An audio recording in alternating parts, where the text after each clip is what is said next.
the Barkada Podcast.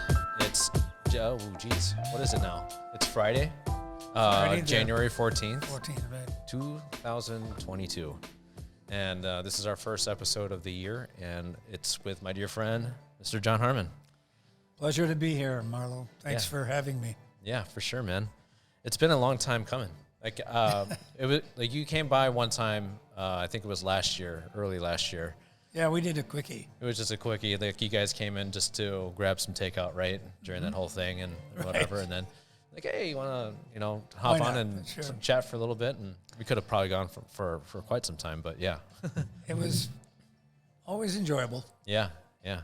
Well, yeah, super pumped to have you here and spend a little bit more time with you, because we're always on the other side of things, especially when we're here at Manila, right? Like, you're performing and I'm running around like whatever when it's busy and stuff. So you have more than one hat to wear here. Yeah.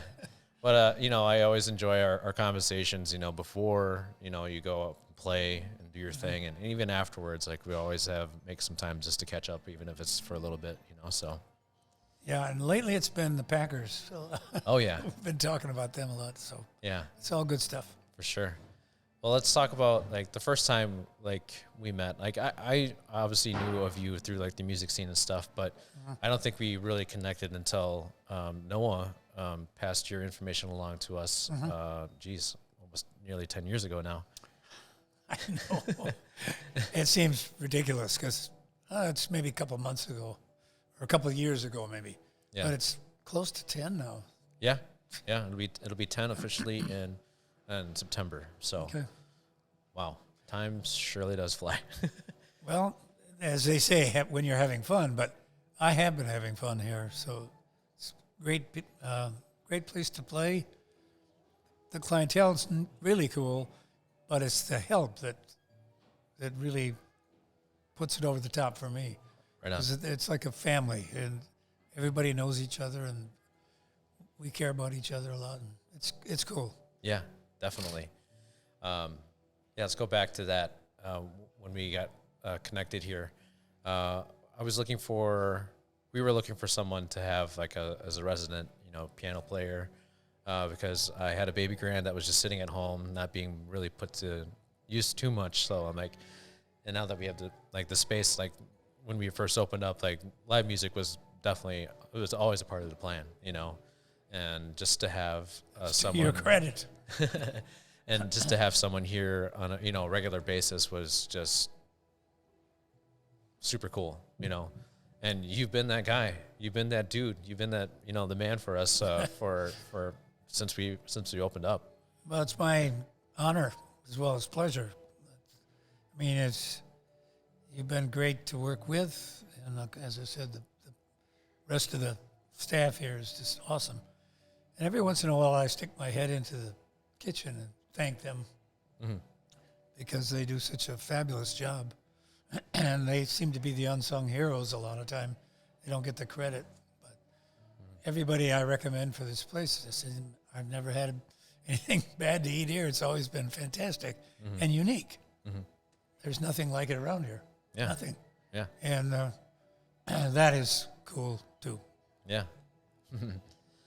Well, for those of you that, first time, listening to John here, you have a deep history with music, right? So what were your parents musicians as well, or how did you get started with music in general? It was primarily both parents were music lovers. Okay. Especially my dad. Yeah. Because he had this incredible jazz collection, record collection. In those days, there were 78s. That kind of dates me, I know. But then we went to, the 10-inch and then to 12-inch, 33 1/3 LP vinyl. But my mother played reasonably well. She played kind of party piano, Yeah. And she taught me some stuff about playing by ear, taught me chords, and we used to do four-handed stuff, play popular tunes, and we had a lot of fun. And but it was my actual musical start, and then they thought because I'd showed some interest in it that I should take lessons. Well, I did, but I didn't like it at all. I didn't like the lessons. How old were you then? I think I was 7. Sure. Okay. So you were a kid. Yeah, I was a kid, and as I was getting older, I was much more interested in baseball than I was music. Although I played a lot, I just fooled around, And what really got me going was, I think my dad had a love of the piano, first of all, and all this jazz-related music on piano.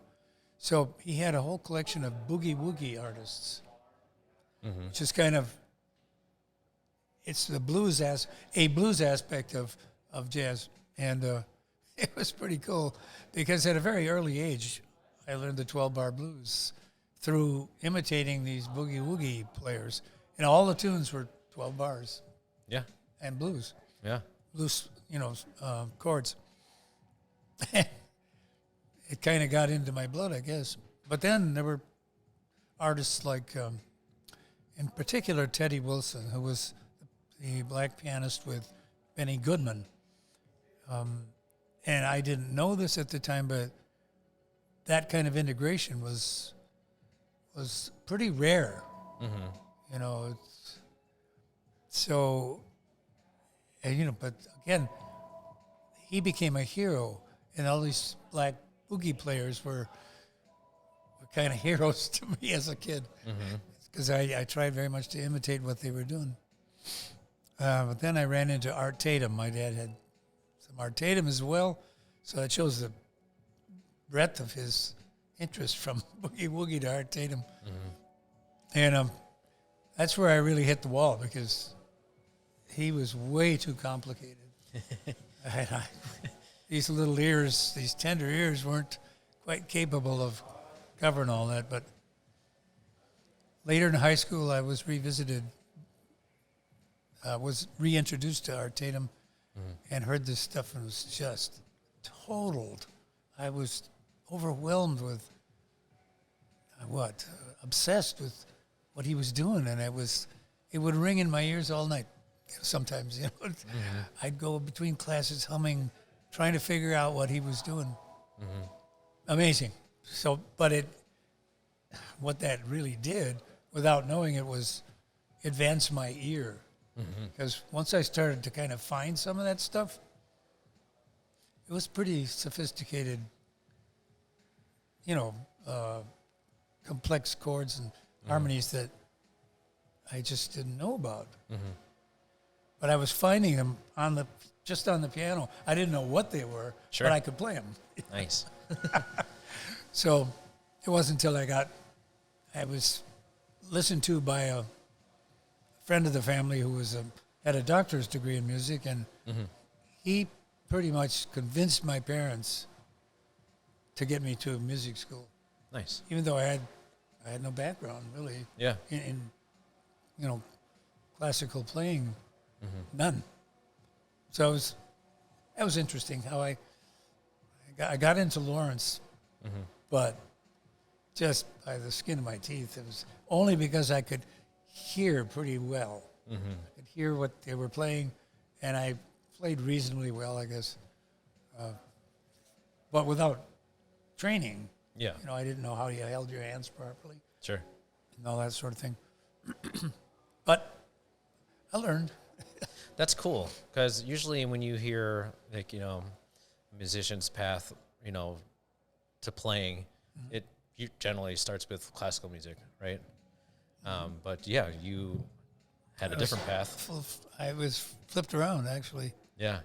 And if you don't mind a little boast here, my father used to love to say to people that I entered Lawrence on probation and I exited cum laude. There you go.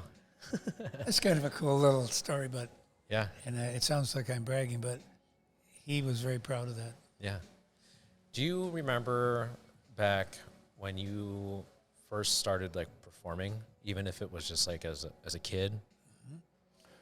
The very first thing I did was right over here at the Grand. Really? Yeah, we used to go to, on Saturdays, I think it was, they had a double feature. I think it was like 10 cents per kid. Oh, It was wow. ridiculous, even for that time. Sure. But they had between shows, they had a talent contest. Okay. And so I was playing Boogie Woogie for all my friends and stuff. And they talked me into doing it, auditioning yeah. for the thing. Nice. And I did. And I won, but I tied with these two girls that played accordion. And they had these cute little dresses on, and they were twins. Okay. The deck was stacked against me. But I got more applause than the two girls. So they tied me with them. There you go. So first place was $5. But there were three of us. So did you get $2.50 or not? I got $3. Okay. And the girls got $3. And I know the MC pocketed that extra buck. And $1 was a pretty substantial thing in those days. Sure. And so I had candy money for the neighborhood for the whole summer. Yeah. For $3, that was a fortune. Nice. How about composing and writing your own stuff? How early on were you doing those kind of things? I started early, but I didn't know how to write them down. But Okay. I'd make stuff up. Yeah. And then when I went to music school, after 2 years, I became a composition major and learned quite a bit of the ins and outs of not only composing but orchestration. You know, how you line up the instruments and Yep. Voicings. And, all that stuff. And the theory that I was taking to was helping to, to substantiate a ground base of musical knowledge, and to how to implement it in actually writing music. So that became the great, I guess, later it became the great passion, because once I went to New York City, I wasn't interested in composing. I was trying to make it as a piano player. yeah, for sure. No easy task, by the way. Yeah. I held my own for a number of years there. And but I just decided to go back to graduate school. And, of course, I went as composition. And Where was that? that was at the University of New York. Okay. And I just took off from there. I became obsessed with making music and putting it on the page. And now it's something I do every day. Yeah. No, that's crazy. Like, even to think about how, like, composers and just artists and writers and whatever back then, like, were able to put their things down or, to capture their thoughts and ideas. Right. Now, like, there's so many, like, different devices where you could just hum a tune into a recorder or something, like, I know. the process is much different. Well, I'm a dinosaur. I write everything by hand Okay. and full scores when I do an orchestral piece. And I don't have a computer. I don't know how to use one. And I still like the connection of me to the page. Yeah. And when it's done, I look at it and I've done that, and you feel a sense of accomplishment, I think. For sure. And I remember giving a score to a conductor at an orchestral piece with choir and stuff. And he looked at it, and he's paging through it, and he's shaking his head, kind of half smiling. I'm going, in my head, I'm going, he hates it. This isn't working. But he put it down, and he said, I like the music, but I love the artistry of your hand manuscript. It's not printed. You've done this. He says, I never get this anymore. So, well, that was kind of an interesting aside, I guess, or a dimension, and I still do that. I still do it. When I finish a score, I give it to my son, Noah, who's quite the wizard at Finale and all the new gizmos. Yeah. And then he prints it out. But my manuscript is pretty good, and I've been told that anyway. But, I mean, I've done enough that Yeah. it should be relatively good. Yeah. Is it good enough for you could just copy it and then let other people play? Oh, yeah, I've done that many times. Yeah. Sure. And I don't get complaints.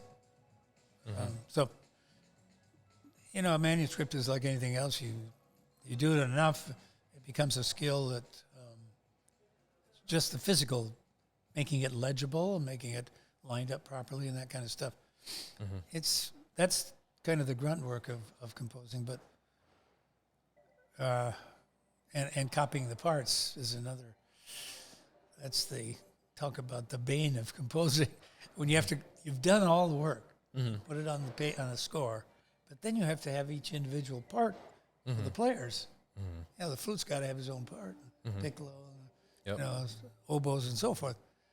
Well, you go through your piece basically 32 more times, writing everything out. And I used to really grouse about it, but it was like another editing chance. If I had made a mistake, I could find it in the recopying. It's still a big pain in the rear end because it takes 3 times as long, it seems, after you've done all the creative work. So that's fun, man. I didn't know that part about you in terms of like going out to New York City and living there. You were there for quite some time then.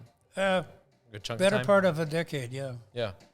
So you went out there first to go play, and then you decided to go to grad school there. Yeah. Did you stick around then after grad school, or what did you do after that? For a little while, yeah. And I was performing. I made one recording with a pretty well-known guy by the name of Yusef Latif, saxophone player. And he was originally from Detroit, but he became kind of a unique feature in the whole New York scene because he did kind of Eastern style stuff. Okay. But he was a great bebop player. So the record that I was on was straight bebop. And it was fun. Nice. But the irony of all that was, when you're living in New York, first of all, you have to have a phone so people can get a hold of you. And if you're lucky enough to make a record, then you get credibility and recognition and people call you. Yeah. Well, they misspelled my name. Oh, no. On the album. Did they? Yeah. Yeah. Irony of ironies, They spelled it Hormon instead of Harmon. So, and who the hell is this Harmon guy? And the worst part is, in a sense, I got great reviews in Downbeat. So it's plastered everywhere. Yeah, it's like John Harmon. It's a new pianist on the scene. Oh, man. That was disturbing. Well, that could have been your stage name, I guess. But I like my name. I'm glad you caught it and people were able to kind of correct it and people know you as John Harmon now. There was a retraction sent to Downbeat by a local writer here, but it was just one of those. It's a good story. Yeah, I'd say. And, just like you said about things back then, everything was printed, right? In the digital world, we missed that. We can just change the O to an A. Yeah.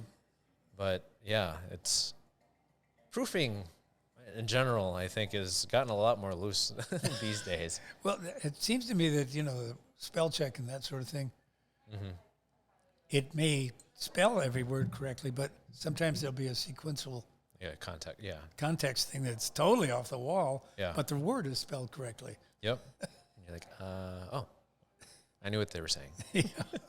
So anyway, that's just the contemporary world of what they do these days, and I'm not much a part of it, I don't think.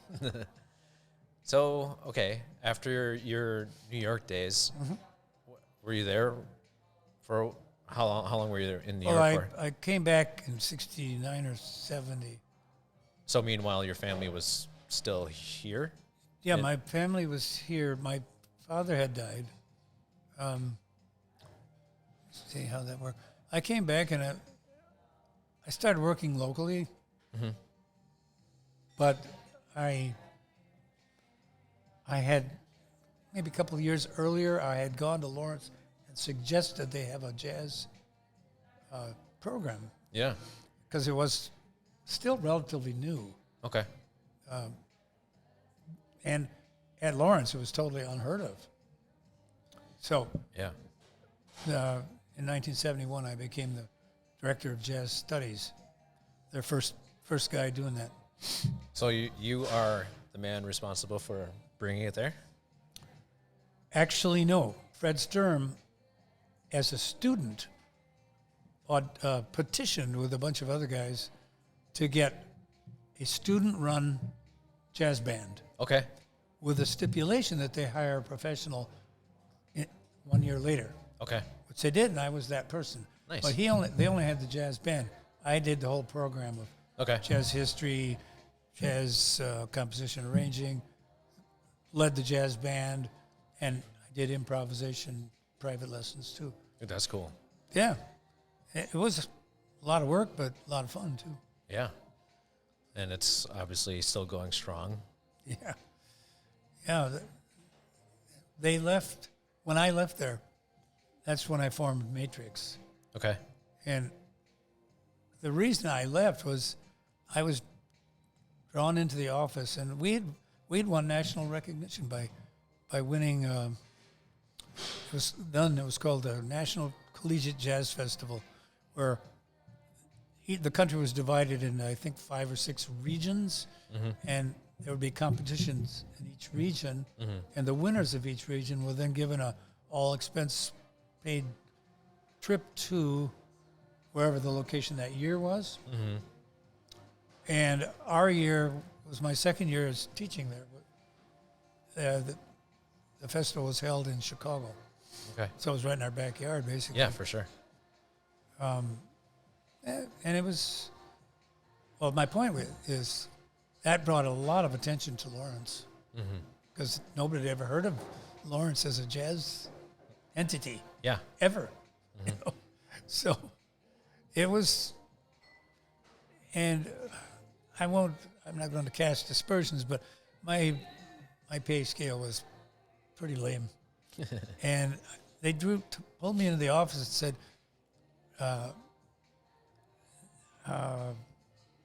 you know, you've been raised in terms of salary more percentage than anybody else on campus. I said, yeah, but 50% of nothing is still nothing. I mean, it was really low. Yeah. I mean, embarrassingly low. And they said, this will never be a full-time position. And that's it. In my head, I said, I'm checking out because I'm working my rear end off. For sure. And it was amazing, but it was also rewarding. Yeah. Just to think of all the people that you've been able to connect with and, you know, teach over the years and get them in a certain path and journey in their lives, you know? Well, and also, to be even more specific, 7 of the members, I believe it was, or all the brass, 3 trumpets and 2 trombones were in that Lawrence ensemble, and they were phenomenal. And that's kind of the core of Matrix. Nice. So, yeah, it's really cool. Yeah. So, Matrix. yeah. Had some good times with them, right? Oh, it was wonderful. It was, Great times, I'd say. Right? we zigzagged around the country like Toby Tyler in this traveling circus. It was amazing how we toured and made quite a name for ourselves, actually. Made 6 rather well-known albums, or they were well-known, but it's all vinyl, except the last one, which was called Proud Flesh, which is still available on Summit Records in CD format. And 2 of the Warner Brothers albums were re-released by a company named Wounded Bird. And so the Wizard album and the Tale of the Whale album are both out there in CD format, but they were originally vinyl. Yeah. So Awesome. Now, you are working on something right now, right? Is it an autobiography or it's the story of Matrix. Okay. And I've finished the book, and it's going to be published sometime in 22, Okay. probably late summer, early fall. Nice. But I've just finished reading the first run through of an audiobook of the book itself. No, I can't wait to hear that and even read it. So Well, yeah, I think it's I'm gonna be in line when you have your book signing, party and stuff. that would be interesting. Yeah. Just I mean to think of I never thought of myself as an author, but I was convinced to write the story because I'd go out with friends and a drink or two later you'd start reminiscing about this and that. I apparently had enough fascinating stories that friends just said, "You got to write this up." Yeah, and dude, you have a tremendous memory. Well, there's never a time where we have a conversation where it's the same story again. It's always something new, which is awesome. well, I don't know. So anyway, that's Matrix was a big part of my musical life, and it really changed a lot. I mean, when you're traveling with 9 players and then 3 roadies, one of them a sound man, a dozen people, just, I mean, careening around the country. So you get to play.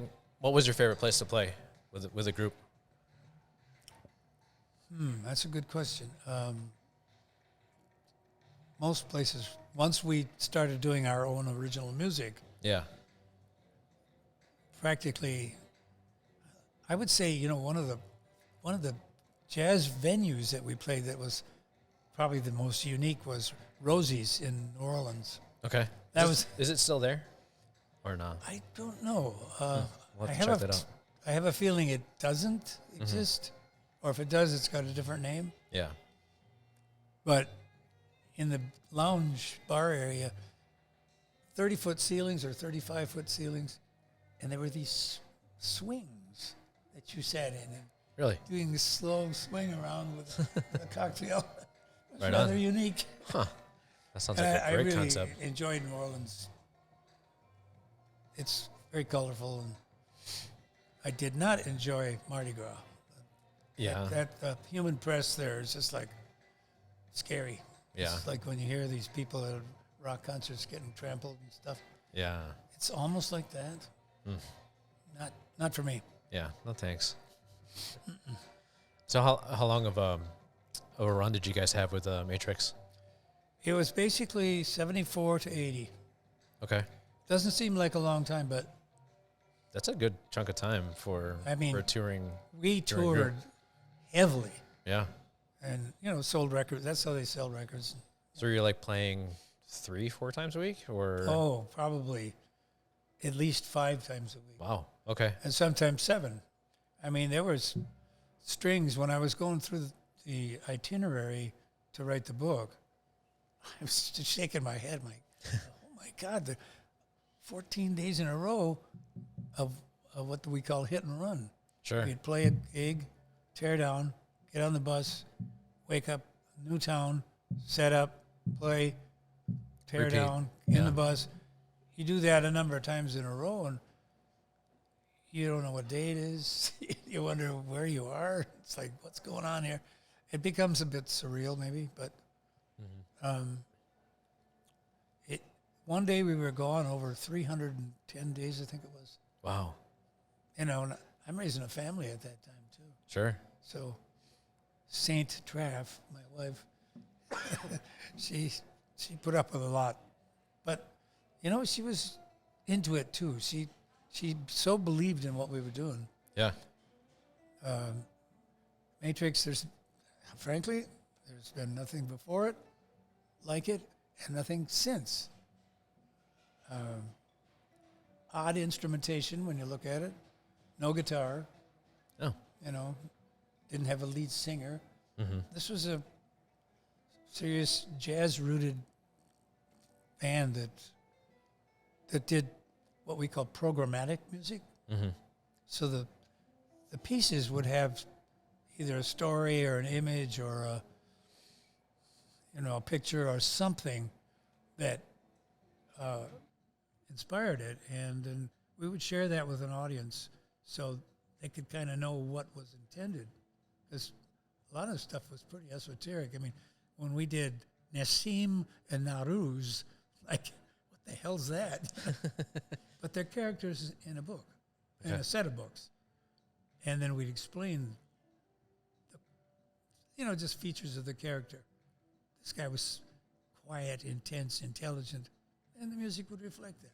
Mm-hmm. And Naruz was a hare lip who traveled around the country on a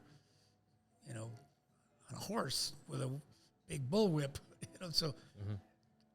those two contrasts, you'd make the audience aware of that sort of thing, mm-hmm. and then they could identify with what was intended, at least.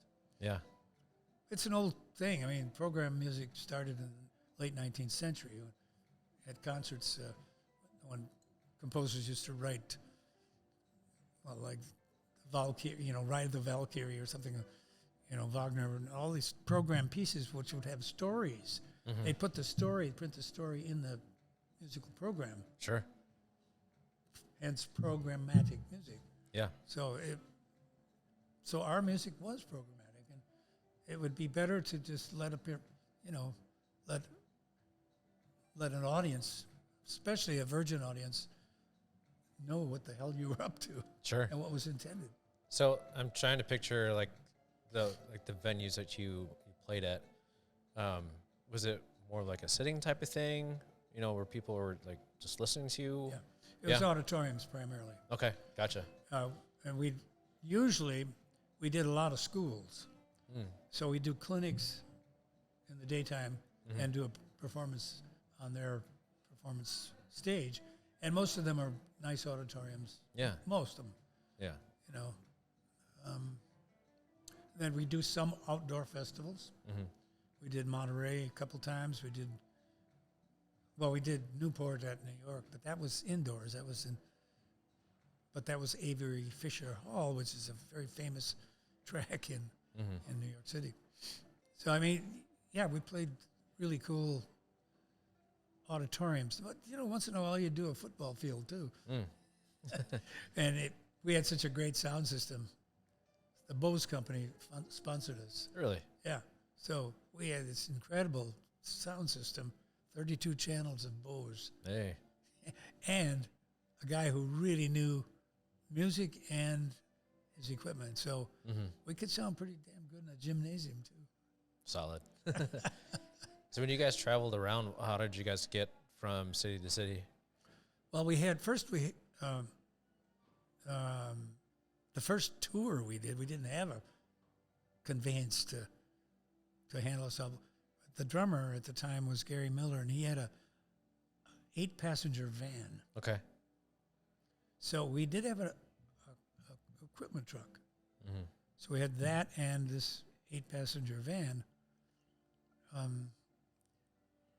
Not a good way to travel around the country, to tell you the truth, because you're pretty cramped. Yeah. I mean, you guys had a pretty sizable group, right? So. Yeah, 9-piece. But after that we got we rented a 32-foot motorhome. Ooh. Yeah, it was quite posh. Did you get to drive it? Oh, sure. Yeah. Yeah. Nice. And after that, I mean, those things were not meant to take 9 people and equipment. So every screw on the thing was rattling by the time we turned it in. Yeah. And then we bought a Greyhound bus. There. And it was equipped by our management team with 8 bunks, which was the ultimate amen for me. I'd say, yeah. I don't sleep sitting up very well. Mm-hmm. And when so much of your travel is sitting up, to have bunks, oh my God, what a luxury. So that was great. Yeah, for sure. Especially that's when you how- guys are going, boom, Yeah. boom, boom, boom. So that was cool. Nice. What, how did it all wrap up, I guess, for you guys? We'd been touring for 6 straight years, and And like you said, you were raising a family Yeah. too. So And there was I other- imagine everyone else was kind of in that same there boat was a too. couple other guys that got married and Yeah. had kids. And Mm-hmm. Fred had left the band because he was married, was teaching, and the original bass player left. So we had some turnover, but when we got the turnover to a certain level, it was the ultimate, Yeah. and it was awesome. But how did it wrap up? Our last tour that we didn't realize it was going to be our last tour, but was with the famous singer Flora Purim, who had been best jazz vocalist of the year or something, downbeat for 4 or 5 times, and she was also she was a colorful character. She was Brazilian Mm-hmm. and spent hard time, for possession of narcotics. Mm. So that made her almost a heroine. No pun intended there, but it made her a hero factor, or persona. So she had a huge following.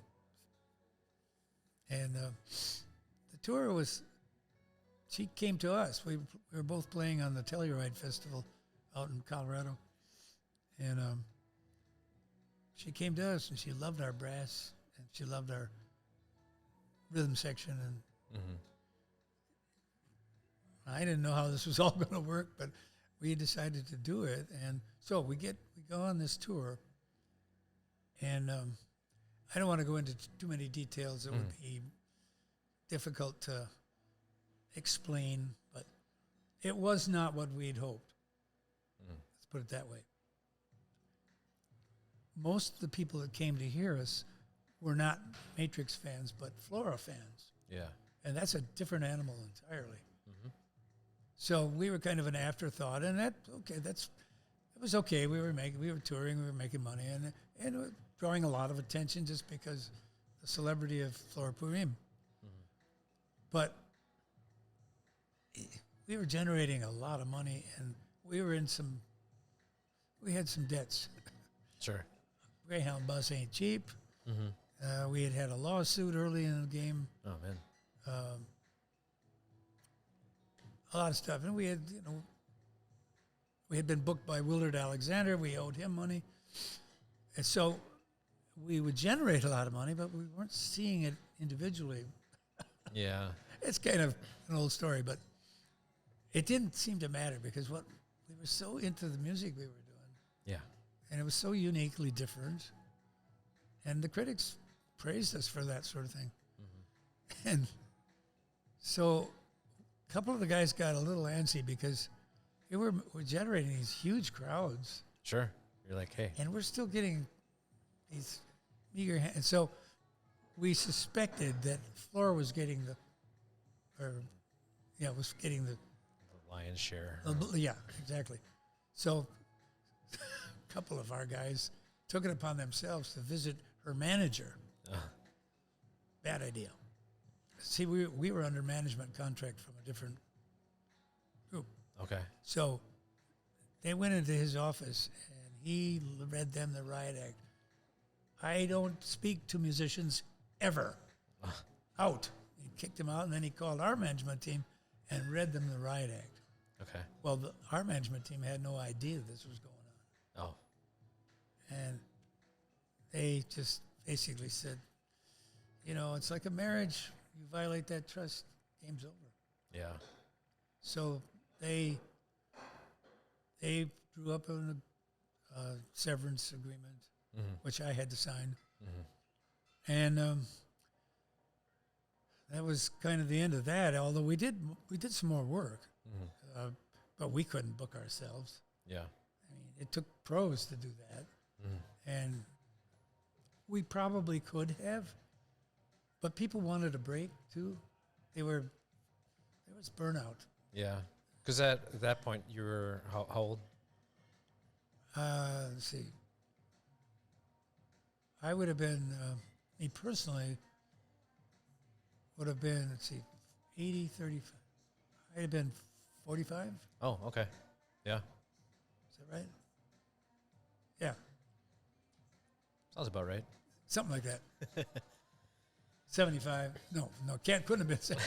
I was in my 40s, for sure. Okay. And Yeah. a couple guys had eyes on gigs, teaching gigs. And we were going to take 6 months off And then see what, and to fire and back up then again. reinvigorate. I was all for that. That's fine. Yeah. But then mustering everybody. This guy got married, got a job. Yeah. It just, and a certain amount of, I'll use a fancy word, ennui sets in, but it's really more apathy and the comfort of living at home kind of softened us a little bit, I think. Yeah, for sure. And I couldn't gather everybody up again. Yeah. It was a good run. It was a hell of a run. Yeah. I mean, when Leonard Feather on one end of the country, probably the most iconic critic for the LA Times and Downbeat, and John Wilson of the New York Times, two of the best critics, I think, in the world, Yeah. singing our praises. I felt pretty validated by what we were trying to do. Oh, yeah. So it's a unique band, and I'm proud that's of awesome. that chapter in my life. Yeah. So how long did it take you to write that book? Was it It's called From the Heart, From the Heart? The Story of Matrix. And I would say it took close to a year, Okay. something like that. Yeah. Pecking away every day, you know. I wrote it by hand, I was going to ask. usual. And then my wife typed it up. And I submitted it to a publisher, and they liked it. Mm-hmm. But sent it back with suggestions to do this and that, to Yeah. add some, they call it texture. Mm-hmm. Give the reader what was going on at the time Yeah. to get To a put it in context. put it like- in context. And Yep. so, I remember that, and I remember when Springsteen came out, and that guy. So I added a bunch of things like that, and also added a bunch of what I called scattershot, Yeah. which were little incidents that happened, but couldn't really pinpoint where they happened Sure. exactly because Yep. they were just funny things that happened, and Yeah. weird things that happened, and you could kind of approximate where they'd go, but no way to accurately do it. And I'd asked around other members and said, well, it might have been, so nobody knew. Yeah. So I just put these scatter shots in because they beefed up the story Yeah. and the humanity of it. That's fun. When you have been doing the audio recording and everything like that too, are you reading it like word for word from the book, or do you like sometimes go off on like a little like side story and stuff? No, I didn't. Yeah. There may be some interviews along the way, Okay. and there may be a Q&A afterwards Sure. or before, I don't know. Yeah. And there is a forward and an afterword that I did not write. Okay. And I want the people who wrote them to do that. And that'd be cool too. Yeah. But, and then we're going to feather some Matrix music in between chapters and Dude, yeah. something appropriate here and there. Yeah. How about images of the group? Like, are you going to be inserting some in the book anywhere? Or? Pictures? Yeah. Oh, yeah. Yeah. In the center of the book, publisher said, said what you want within reason. We can't have 500 pictures. Yeah. Yep. But, there'll be some pictures, and I can't wait to see them, man. I think everybody, the only people who really know it is me, my wife, Tom Washatko, who did the engineering, and he has the full manuscript. and the publisher. Yeah. So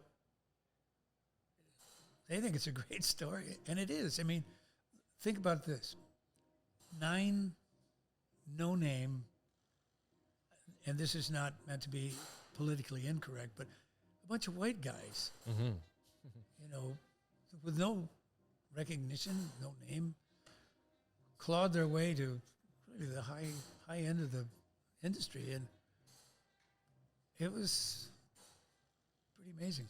Nice. Cool. Well, we will be sure to help promote that, you know, as soon as it comes out. Thank you. We'd love it too if you wanted to have a space to have like a little book release party or something this like should that. be the place. Yeah? This should be the place. Right on. We'll put it down in the calendar for sure whenever they get it off the print, Oh, right? That would be fun for me. Are you guys waiting for the audio stuff to be done too to release the print, or kind of No, I've just asked everybody to, you know, if you got some pictures you think would be that you'd like to be included, send them to me, and there's what do you call a hard drive or something that has probably 50 pictures from our top roadie. Yeah.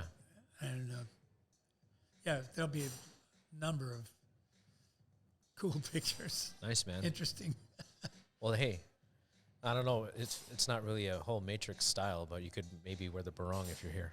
Yeah, I will wear it. You bet. Yeah. I mean, that's like a perfect stage uniform, if you will. Yeah. Because you don't wear street clothes when you're performing on stage. Right. You know what I mean? Yeah. So, that would be very cool. Yeah. Well, let's circle back in your life a little bit, because a lot was obviously happening during the time of Matrix. How did you meet your lovely bride? Well, when I was teaching at Lawrence, Okay. she was one of the piano players in the Lawrence University Jazz Ensemble. Oh. Okay. Plus, she took improv from me, and she also took composition and arranging. Okay. And we made music. And you have a great family. Thank you. Yeah. How many children did you guys have? We have 4. 4. 4 boys. Mm-hmm. And as those of you who come here on the first Saturday of every month, we have the Harmon Boyz, Boyz.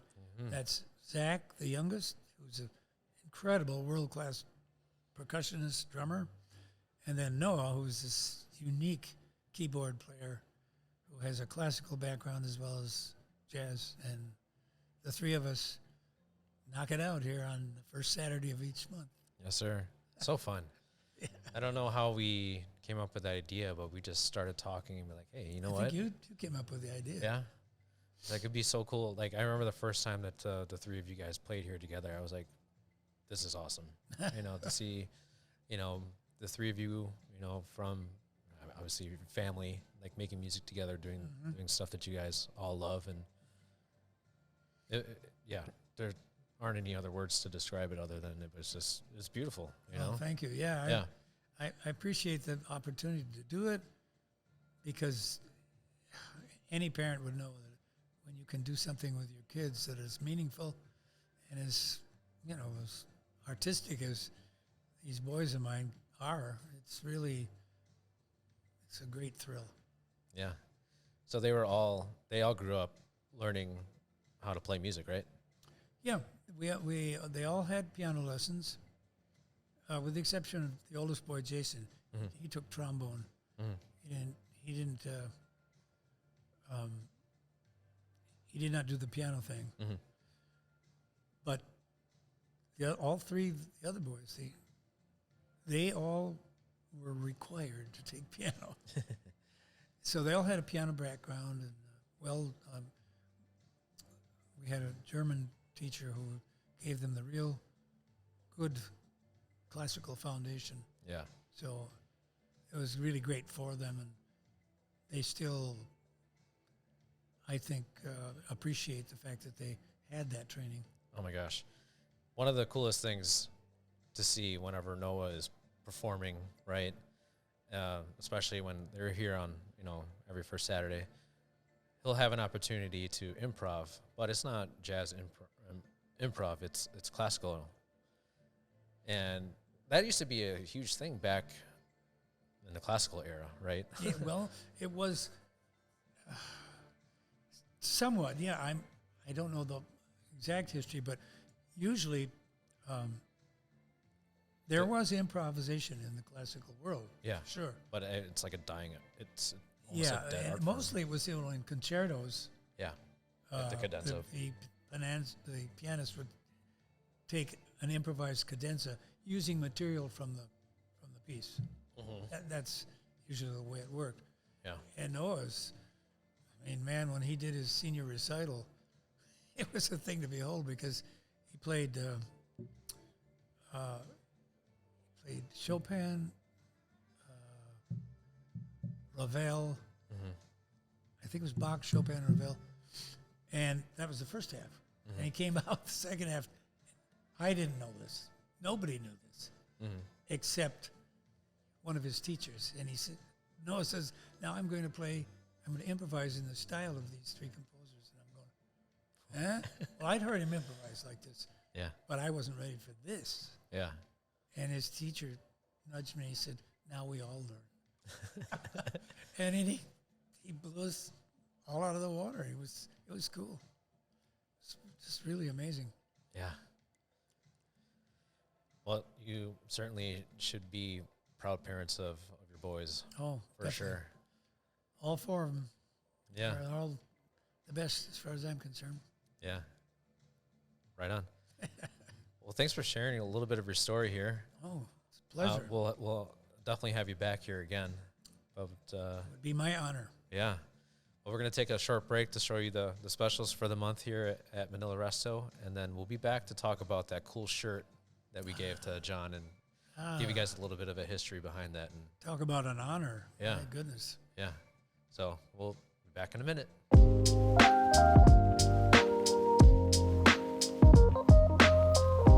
Hi, it's Kira and Sarah from Manila Resto, and we're here with our monthly January specials. First up, we have our drink for the month, Malibu Frost. Our Malibu Frost features Bacardi, Malibu, and soda water with a splash of blue curacao, which is served with coconut flakes around the rim. Get a taste of the Malibu feels with our Malibu Frost at Manila Resto today. Our sushi special is the Dai Roll.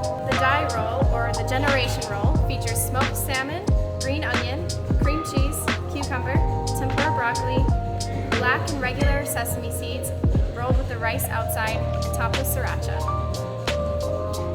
Our Filipino special is Pancit Sisig. We're celebrating the new year with our Pancit Sisig.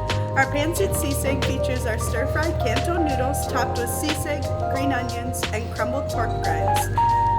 Enjoy this delicious noodle dish with your choice of pork or tofu. We'll see you at Manila. Mabuhay!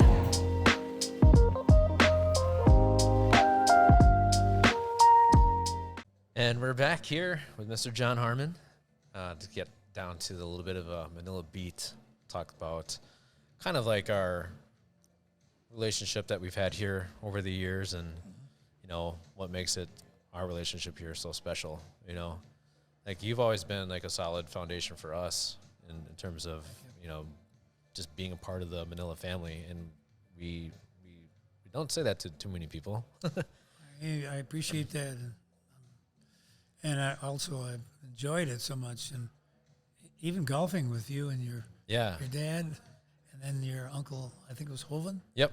I mean, you don't get to do that with your bosses very often. I'm his boss. I wouldn't say that, but it's like, we brought up earlier on when we were first talking, we're always on the other side and busy with things. And that's an important thing, like with anybody in general, like you need to schedule the time to do it. Right. Like we've been talking about like, we got to go golfing. Or we got to go to a herd game or something. And we finally last year were able to make those plans and we got out three times. 2 times.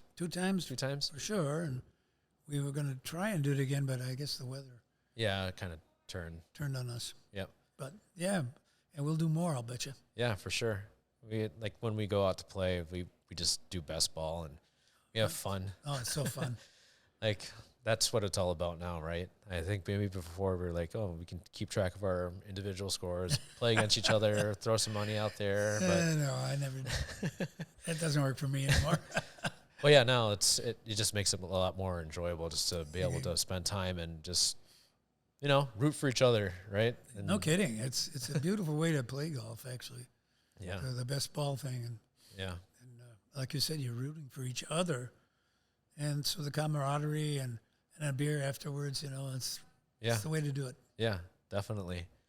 But yeah, like I've never really given anything since you've first been here, and we had a barong around, and I'm like, I was honestly like wanting to find a moment to give it to you, prior to when I did, but then I'm glad it all worked out. That was the first Saturday when you guys were here, beginning of the year, like, hey man.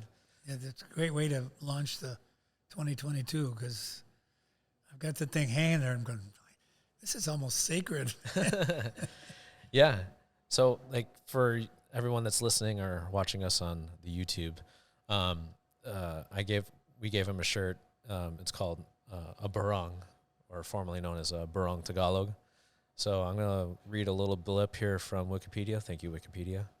The Barong Tagalog, more commonly known simply as barong, is an embroidered long-sleeve formal shirt for men, a national dress of the Philippines. Barong Tagalog combines elements of both pre-colonial, native Filipino, and colonial Spanish clothing styles. It is traditionally made with sheer textiles woven from piña or albahaca, so like pineapple or like banana fibers. Okay. Although in modern times, cheaper materials like silk, polyester are also used. Mm-hmm. It is a common formal or semi-formal attire in Filipino culture and is worn untucked over an undershirt, with belted trousers and dress shoes. Well, with belted trousers and dress shoes. Barot saya is the feminine equivalent of Barong Tagalog, so the women's formal wear. Okay. With the Maria Clara gown being the formal variant of the latter. Barong Tagalog was also known as camisa fuera, outer shirt in Philippine Spanish. So, yeah, that's one of the cool things about doing this is I get to kind of explore and dive into a little bit of my roots, my culture and stuff, and share it with you, That's very heavy. And everyone listening and stuff. I was kind of diving in and doing some researching, and I remember conversations with my cousins, and I later confirmed it with my mom earlier this morning. Like, I just wanted to, make sure. But the story behind, the barong, like, you've seen it, and you guys will see pictures too when we post it. But it's like a see-through material. Mm-hmm. And my cousins explained it to me at one point, and they were like, hey, you know why it's clear? I'm like, oh, no, why? It's so, like, the Spanish can see through, Filipino shirts to make sure that they weren't concealing any weapons or stealing things. Interesting. And it was also used as a way of identifying certain classes and stuff in the Philippines. But I think, in the end, I think it's a beautiful and cool thing that Filipinos have embraced it as such, as like it's their formal wear, It's what thing that they wear to like weddings and parties and special like life moments and stuff. And when I go to weddings now, I play the Filipino card so hard, with it, especially in like the summer weddings and stuff. Like I'm showing up in my barong, man. Like I'm not wearing a 3-piece suit or anything and being all hot and stuff. But perfect. Well, I'll pick an honorable time to wear mine, and it'll be so. I'll feel sort of, blessed. Yeah. Well, what were your like initial thoughts when you first, saw it? It reminded me a little bit of what we call dashikis, which is, I think, is an African, over the top, not tucked in, and in all kinds of designs depending on who you are or what what you wanted. it reminded me a little of that. Mhm. So, and I used to wear one, and my wife embroidered a couple of them, Yeah. and I'd wear them on stage. Yeah, I think I've seen that shirt. Like you wear it here. I or may have not you? have worn it here, but I can't remember if I have or not. But Yeah, you wear some fancy shirts sometimes. yeah, I do. That's true. Yeah. So yeah, I'm looking forward to the maiden voyage. Yeah, definitely. Yeah, you can obviously rock that when we celebrate our 10-year anniversary here in September. You bet I will. Yeah, that's it's so crazy. Just like, oh, it's coming up, but it is coming up. Like everything just I zooms know. now. I know things zip by so quickly. That, yeah, we got to kind of seize the moment, and because before you know it, it is going to be September. Yeah. Okay, let's talk about like the food and everything here. Mm-hmm. What was the first thing you tried? I think I know, because you're a big lamb fan, right? Mm-hmm. And when we first had our first menu, like we had the rack of lamb, and I think that might have been the first thing you must Lamb have tried. adobo was called. Oh, it was lamb adobo? Yes. Oh yeah, that's right. We did have that too. That was the first, and then I tried on a number of times. I tried the vegetable curry, Oh sure, yeah. which but then I hit on it was when I think her name was Ebony used to work here. Yeah. She was eating something, and I said, "What is that? It looks awfully good." And it's called rice bowl. Vanilla rice bowl, yeah. And you can, I think you can have it with chicken or shrimp. Pork or tofu? Oh, yep. I had the tofu. Yeah. Man. So I've tried desperately to replicate it at home. Yeah. Well, I hear you're pretty close. I'm not too far now because Ella kind of hit me to the key ingredient is this Kewpie mayonnaise. Yeah. Yep. The And Japanese that mayo. does make a huge difference. Right? And so, yeah, I'm making it at home now. Yeah. And then for a fun fact for that, I should fact check this, but I'm fairly certain that that Japanese mayo is just dairy free. Like usually mayo is made with eggs. So if people are having any concerns of that, like Japanese mayo doesn't have that. It's really wonderful. Yeah. It's the dimension that was missing. Mm-hmm. You know, I was making it was okay. It was pretty good. Yeah. But then when we added the Kewpie, it's like, ooh, this is There it almost is. it. But I don't deep fry the tofu. Yeah. We don't have a deep fryer. Oh, sure. Yeah. If you were to, what do you tell your friends and people that like may not have been to like Manila before? I rave about the food. I said, you got to try their food. It's like the most unique in the valley. I mean, there's a lot of very good restaurants around, but this is unique. And the sushi that's here, I don't eat a lot of sushi, but when I do, it's meatless stuff. Gorgeous. And even the presentation, there's these big boats the stuff comes out in. Oh, sure, yeah. And there was one time, there was all these tables strung together, Yep. and there was this huge thing came out. I don't know what it's called. Oh, that's their boodle fight. Yep. It was like, my God, how do they prepare all that stuff? Yeah. And it just looked really cool. But the smells, I get it when I'm playing. I'm salivating while I'm playing.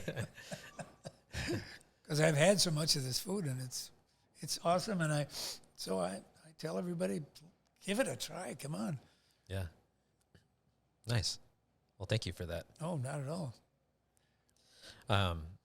There's a Facebook group called Friends of John Harmon. I don't know Oh. if you check in on that at all. No.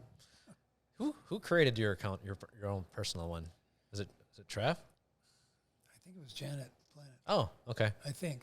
She's like, you got to be on Facebook, but I don't think you check it. No, you're just on there. That's what I'm told. Well, anyways, I asked the group if they had any questions or shout outs that they wanted to give. Melanie Howell Brooks from Lawrence, Yeah. 2000. Uh-huh. She says, please tell John that an old student of his says hello. I remember Melanie. And hope he is doing well. Wow, how nice. And She then, was I believe she played saxophone okay, and took improv from me. nice. Yeah, so that's a little shout out there. Jason Harmon, he says he loves talking about his Packers. Maybe get some insight on the playoff chances. Ah, that's my oldest boy, Jason, who's a big Packer fan as well. Yeah, And we both own shares in the Packers. nice. Owner. Yeah, I'm an owner. Anyway, I feel that depending on how this all shakes out with the first weekend of the wild cards and stuff, Mm-hmm. who their opponent will be, I have a feeling they can beat anybody because they're getting some of their guys back. Yeah. You know, to get Bakhtiari back is huge. Mm-hmm. I'd love to if Jair Alexander could come back, and of course we'd like to have Zadarius Smith, a great pass rusher. Mm-hmm. Love to have him back. Mm-hmm. So with Rodgers, you can beat anybody, Yeah. and if the defense holds up at all, they're going to be in every game, and if they're in every game, they have a darn good chance of winning every game. Yeah, I don't care who they're playing. for sure. So, Yeah, it seems like everything's starting to fall together, and they've been able to keep that level of execution for quite some time now. From like the latter part of the season, right?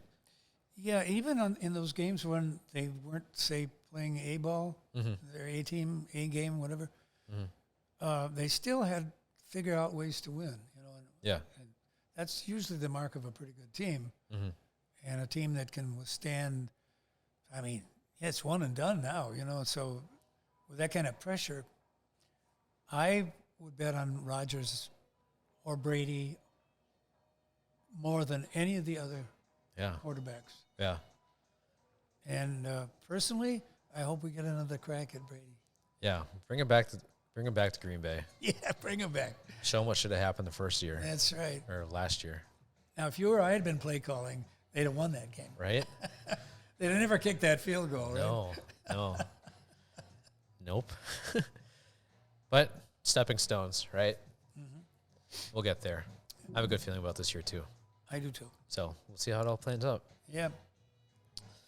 Bob Levy, am I pronouncing his last name right? Levy. Yeah. There's a rumor he may have started on his autobiography or memoir. Well, we addressed that earlier with or are you doing something else? I am doing something else. Oh, there it is. So, and it's primarily Mr. Levy's. It was an old friend who's done an awful lot for my career as a composer. Yeah. Awful lot. Yeah. Used to be the wind ensemble director and trumpet teacher at Lawrence University. He's now retired emeritus. Okay. Emeritus, excuse me. Yeah. Emeritus. And he has been a great long friend and advocate, and he insists that I write a autobiography Yeah. because he said I declined over and over and over again, emphatically, no. Why would I do that? And he said, well, if nothing else, your friends and especially your family, they don't know a lot of the details of what you've gone through in your life. And for them, it would be invaluable. And that probably convinced me I should do it. So I'll try. Well, good. Another project in the works. Yeah. Yeah. Always something, right? I'll tell you. Yeah. Well, thank you for joining me today. Well, thank you for having me. Yeah. This is my favorite place to work, my favorite place to be, and my favorite people to be with. Hey. You're awesome, man. Yeah, we all love you. Oh, thanks. The feeling's mutual. Yeah. Well, we'll have you on again. We'll do it again sometime. I'll be waiting and honored. All right. Right on, man. Thanks. Well, thanks for joining us here on the Barkada Podcast, and we look forward to connecting with you guys again soon. Bye now.